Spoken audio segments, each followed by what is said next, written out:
Assalamualaikum warahmatullahi wabarakatuh. Allahumma sholli ala Sayyidina Muhammad wa ala ali Sayyidina Muhammad. Pemirsa yang dirahmati Allah, marilah kita simak ceramah dari Buya Syakur Yasin dengan tema Tanda-tanda Buta Mata Hati.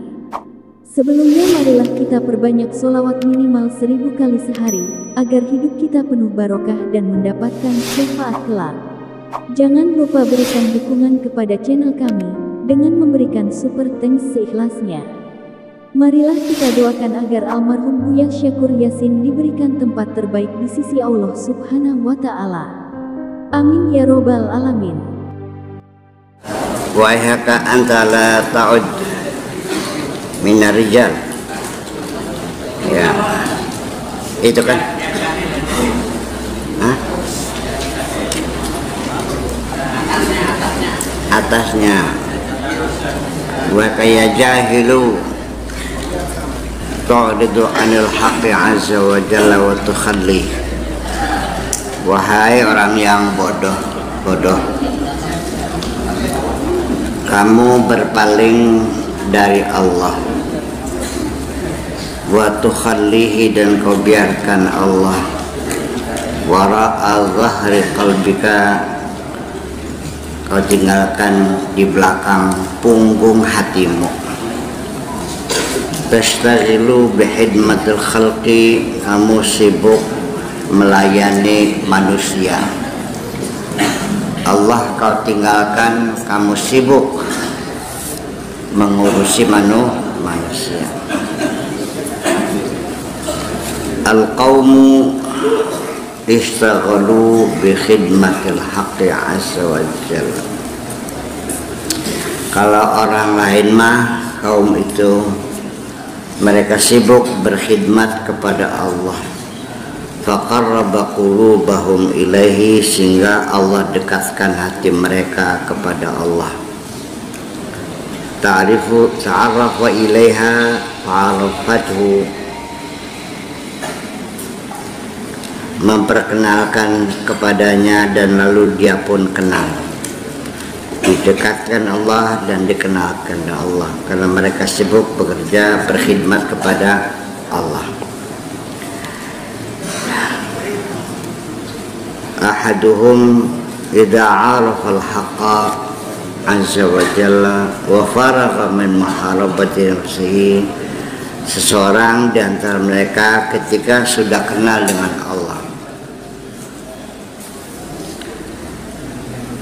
wa faragha min muharabati nafsihi wa hawah, dan dia sibuk memerangi nafsunya, memerangi hawanya, wa tab'ahu, dan memerangi wataknya, wa syaitanahu, dan memerangi setannya, wa takhallasa minhum, dan bisa membebaskan diri dari mereka, wa min dunyahu, dan dari segala kepentingan dunia.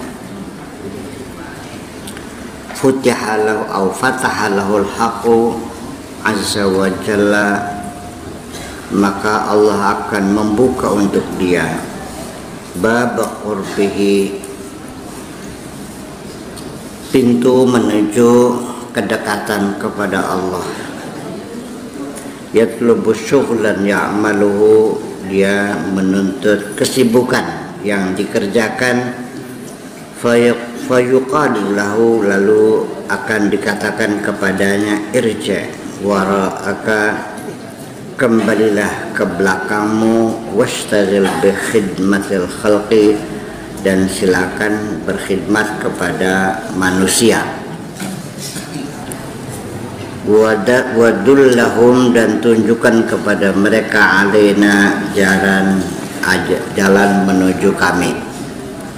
Ikhda'u tullaba al-muridin, ya bujuklah orang-orang yang menuntut, orang-orang yang belajar benar, lana, kepada kami.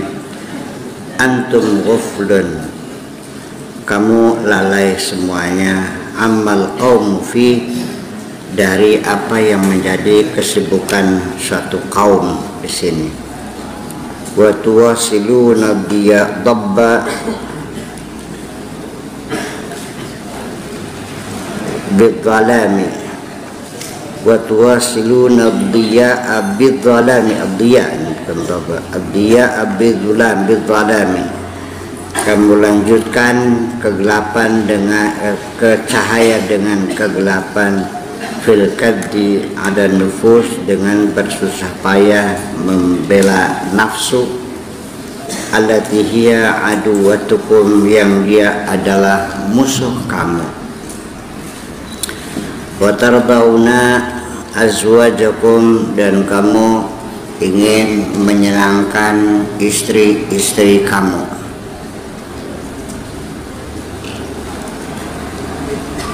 Bisukhti rabbikum, dengan akibat membuat Tuhanmu menjadi marah. Katsirun minal khalqi yuqaddimuna ridha azwajihim, banyak sekali manusia lebih mementingkan bagaimana menyenang-nyenang istrinya. Wa auladahum, dan lebih mementingkan menyenangkan anak-anaknya. Ala ridal haqqi azza wa jalla, daripada menyenangkan Allah. Yang penting anak istri senang, Allah enggak senang, puja rekono. Innani ara harokatikum, aku melihat gerak kamu, wasakanatikum, dan diam kamu. Wa kullu hammika li nafsika, semua keinginanmu hanyalah untuk menyenangkan nafsumu saja. Wa zaujatika, dan istrimu saja, wa waladika, dan anakmu saja, wa ma indaka minal haqqi wa jal khabarun, sedangkan terhadap Tuhanmu langkah deradat, langkah deradat. Embu baik puja rengkono, sementing istri gue seneng, anak gue seneng, istri saya bisa pakai gelang keroncong tekan sikut, anak bisa sekolah perguruan tinggi negeri. Allah tidak suka puja rengkono. Rata-rata kebanyakan orang seperti itu. Dan saya sendiri juga sulit bukan tidak, sulit menemukan orang yang berkeinginan menyenangkan Allah. Semua orang ingin menyenangkan dirinya sendiri. Ini artinya bahwa bukankah ini satu pengkhianatan? Kita dihadirkan di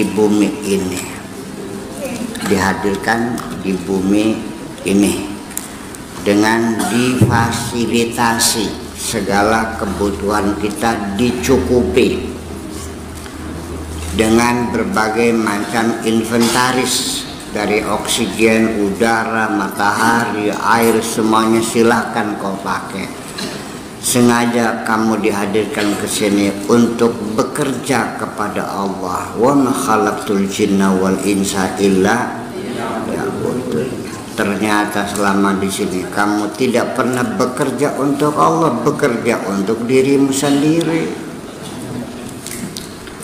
Ada seorang jadi gubernur, rumahnya gratis, mobil gratis, pembantu gratis, supir gratis, gaji gede, tapi tidak pernah mikirin rakyatnya, mikirin dirinya sendiri. Bener nggak?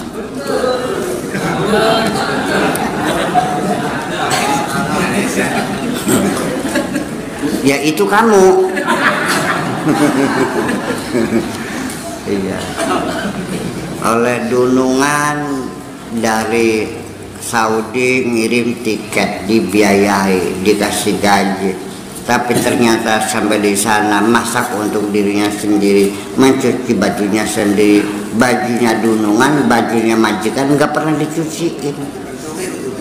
Majikannya sampai kelaparan nggak bisa makan karena pembantunya tidak pernah masak buat majikannya, masak buat sendiri. Itu adalah kelakuan sehari-hari.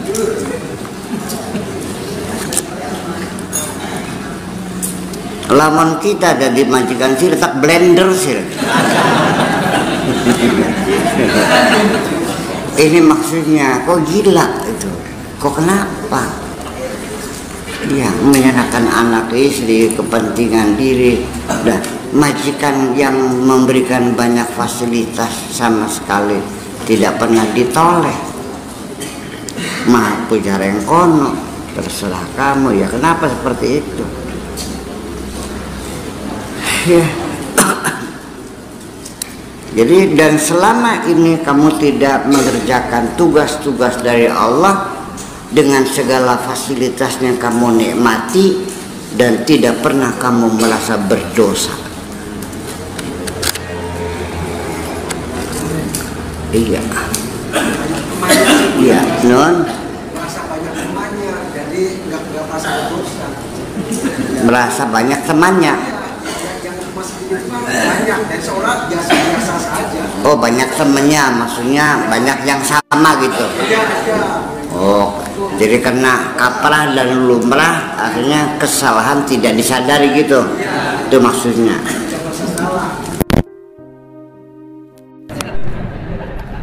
Tapi karena kaprah dan lumrah, ya akhirnya tidak disadari sebagai satu kesalahan. Iya. Ya udah terserah. Wai haka koplok sirakum. Anta la ta'ud minar rijal. Anda tidak bukan jantan.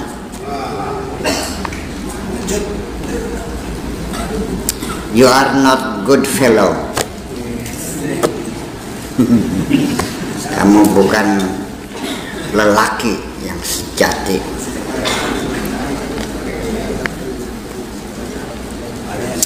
Ar-rajulul kamil, lelaki yang sempurna adalah fi rujuliyatihi, dalam kejantanannya yang benar-benar jantan adalah la ya'malu li ahadin siwal haq, yang tidak bekerja untuk siapapun kecuali hanya untuk Allah saja. Itu jantan. Azza wa jalla. Wa qad amiyat aina qalbika, kedua mata hatimu telah buta. Wa taqaddara safa'u sirrika, dan kejernihan sirmu juga sudah menjadi keruh, wis buta. Wa qad hujibta an rabbika, dan kamu sudah terhijab dari Tuhanmu. Azza wa jalla. Wa ma indaka khabarun, wis langka deradat langka redet. Walihadza qala ba'duhum salamullah alaihim, oleh karena itu ada orang yang mengatakan wailun lil mahjubin, cilakalah orang-orang yang terhijab, alladzina la ya'lamuna annahum mahjubun, tetapi mereka tidak sadar mereka terhijab. Cilakalah orang yang goblok tapi tidak sadar dia goblok.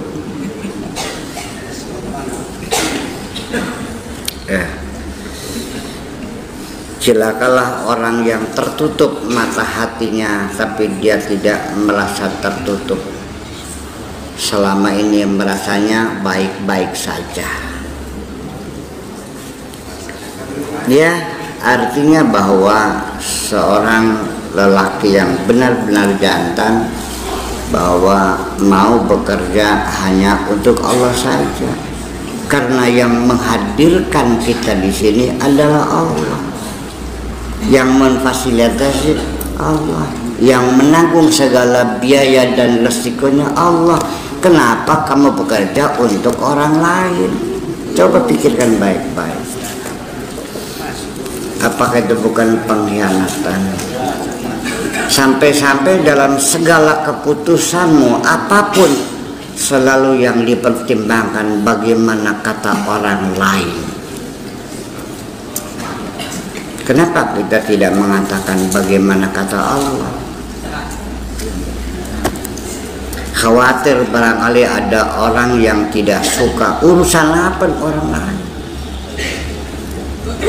Nah ini kan artinya karena kita tidak sadar. Orang lain gak usah diperhatikan, mau senang-senang, mau benci-benci, mau memuji silakan urusan apa. Kita lagi bekerja dengan majikan kita, ya sudah selesai. Orang komentar silakan tinggal komentar, selesai. Kenapa kamu khawatir dicemoohkan orang, khawatir diejek orang, takut disalahkan orang? Yang menilai kamu adalah majikanmu, yang ngasih nilai adalah majikanmu, bukan orang lain. Kok kenapa dipertimbangkan? Ini kan keblinger semuanya, keblinger. Ya kenapa? Ya mata hati kita tertutup. Udah. Sifat watak seperti ini itu terjadi bukan kepada Tuhan saja, kepada orang tuamu yang melahirkan kamu, yang nyepokin kamu, yang nyusuin kamu, yang mendongin kamu, yang membiayai hidup kamu, yang menyekolahkan kamu, yang mengkosipkan kamu. Kenapa ibu sakit kamu tidak peduli? Gak usah Tuhan yang tak terlihat mata, ibumu yang terlihat, yang terdengar rintihannya, kamu tidak pernah peduli.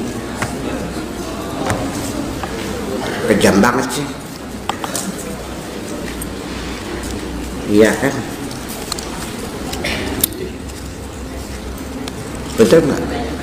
Itulah makanya katakan Nabi, malam yaskurin nas lam yaskurillah. Artinya sesama manusia saja kamu tidak pernah apresiasi terhadap kebaikan sesama manusia, apalagi kepada Allah yang nggak kelihatan tangannya menjulur ke mukamu itu.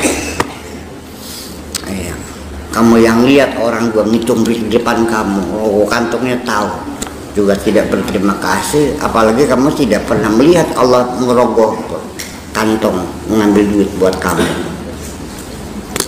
Itu persoalannya. Ya jadi apa? Ya tertutup itu kok. Tertutup mata hati, buta hati namanya. Namanya buta hati. Tidak pernah apresiasi terhadap kebaikan siapapun. Ya kenapa? Di sini kita hanya bertanya kenapa? Kenapa kamu sebodoh itu?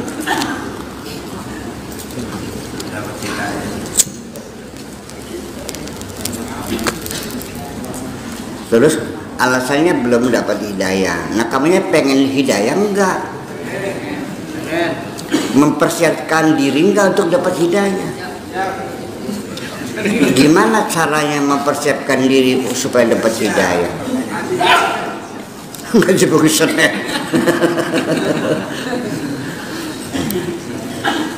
Buktinya ada yang ngaji Senin berhenti kapok katanya.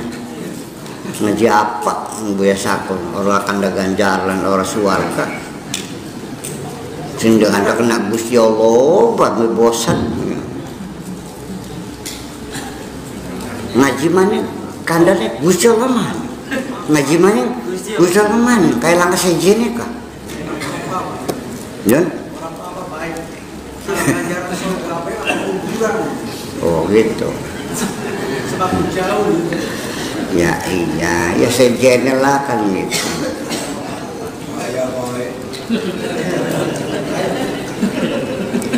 Ya tidak bisa dihindari. Begini, saya ingin memberikan satu ilustrasi. Suatu ketika saya ajak silaturahmi ke seorang sahabat. Di situ kita dihormati, dimuliakan, dijemput pakai mobil, segala macam hidangan disuguhkan, minuman segala macam, kamar tidurnya yang sangat mewah pakai AC spring bed, dihormati semuanya, sampai air panasnya disiapin. Nah, selama kamu menikmati fasilitas dari seseorang yang kamu tidak tahu siapa dia, ada kepengenannya enggak? Namanya siapa? Tahu sebaya konon.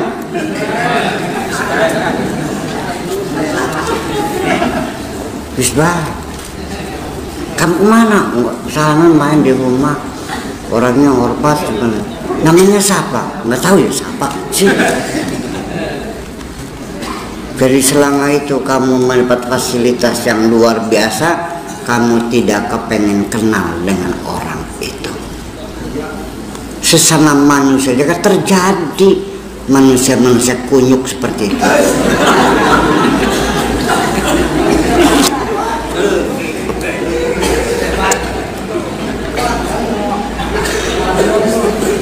Terjadi seperti itu. Nah, kalau yang saya ajak itu anak saya yang kecil itu, pantes lah, umurnya baru 8 tahun, dia nggak ngerti, yang penting enak aja udah. Tapi kamu masih nggak pengen tahu. Ini realita. Menitipkan anaknya di pondok cadang, diajarin ngaji, sholatnya dikoprek-koprek, makanya disiapin, ya kan gitu, difasilitasi ya airnya, ya kebersihannya, ya makannya dengan biaya yang murah meriah, 600.000 sebulan, makanya 60 kali air gratis, listrik gratis semuanya. Masih ada wali santri yang tidak mau kenal dengan saya, lewat juga nggak nyapa kok, bener gelebusung gitu.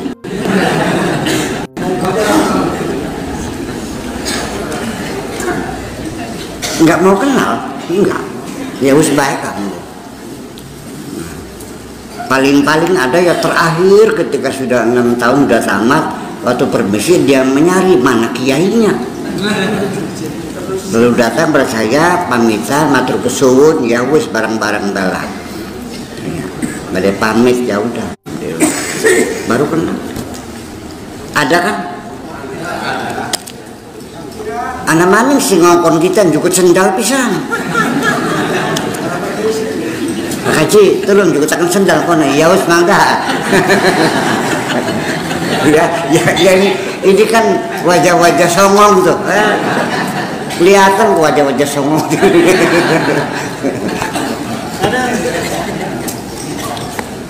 Ya artinya ini kita cerita seperti ini. Saya bisa menceritakan 1000 contoh di situ. Iya kan, orang yang tidak tahu diri. Siapa yang memfasilitasi, kesetiaannya diberikan kepada siapa. Iya kan. Begitulah keseharian begitu. Yang berjasa orang tua, tapi wajah saat kawin memilih pacarnya yang kupingnya pakai anting, yang rambutnya dikepang kayak kuda. Kata ibunya, beli ikhlas, beli ridho, gue mantu, rambutnya dikepang kayak jalan gue. Mas kan gue anting wong lanang. Kata anaknya, ya saya cinta sih. Ya sudah kalau kamu maksa silakan pergi dari sini. Pilih satu antara dua. Pacarmu yang kayak kuda dikepang atau milih ibumu. Apa dia bilang? Aku memilih kekasihku. Goodbye, selamat tinggal ibu. Blegung. Ya Allah, seperti itu ya. Salah dia. Sing salah siapa? Salah ibunya. Salah pendidiknya. Oh gitu.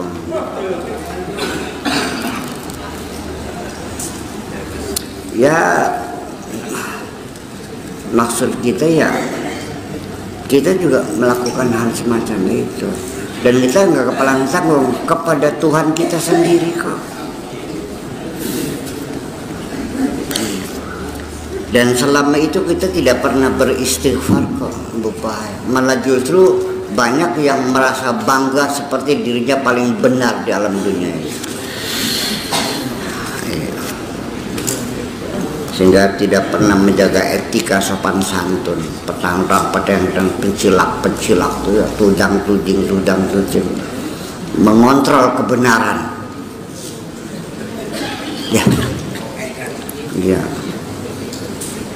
Ya, aku yang menentukan siapa yang benar, siapa yang salah.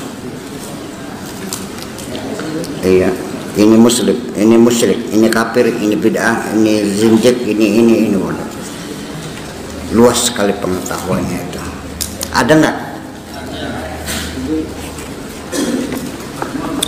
Ya minimal pakai sopan santun lah, menegur orang tuh baik-baik, punten. Apa saya diberi izin untuk berpendapat, kan gitu. Sampai sedikit nunduk, bukan dengan mata membelalak, dengan menunjuk lurus ke mukanya sambil membidah-bidahkan. Gimana lah? Gimana etika ketimuran kita? Ataukah etika ketimuran itu bidah juga? Barangkali. Apa itu nyuwun sewu? Masa minta 1000? Itu kan bidah. Nabi kan nggak pernah minta 1000. Betul. Nabi nggak pernah lewat atini alfan, belum pernah kok. Kalian bilang atini alfan itu di surah kita. Ya itulah kira-kira seperti itu. Ya udahlah. Jadi salah satu cirinya orang mahjub ini yang paling menonjol adalah ketika muncul kesombongan di dalam dirimu. Kesombongan itu bukan sombong kaya saja, bukan sombong cantik saja, bukan sombong kuasa, tapi sombong kamu merasa benar.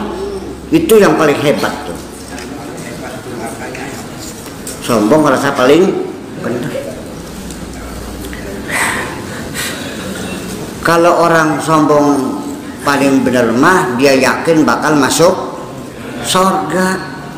Orang kaya sombong masih ada ketar-ketirnya, kapan-kapan saya bisa melarat. Sombong kecantikan, dia yakin kapan-kapan saya tua. Sombong kekuasaan, dia yakin kapan-kapan saya turun jabatan. Tapi sombong kebenaran sampai akhirat masuk surga. Waspadailah kejahatan hatimu itu. Waspadailah kejahatan hatimu itu. Tolong jadilah kamu santri yang baik. Kalau ada orang melakukan sesuatu yang menurut kamu melanggar syariat, kalau menegur boleh, sebaiknya nggak usah. Kalau kamu belum tahu watak orang itu. Iya. Kalau orangnya sombong lagi kayak kamu, ya tambah berkelahi nantinya. Ya, kalaupun orangnya itu yang open, yang keterbukaan, siap menerima kritik, itu pun kamu harus sopan. Punten Pak Haji, kalau berkenan boleh nggak saya menanyakan gitu. Itu juga mesti tersinggung. Apalagi kamu salah, nggak bener, sholatnya nggak sah.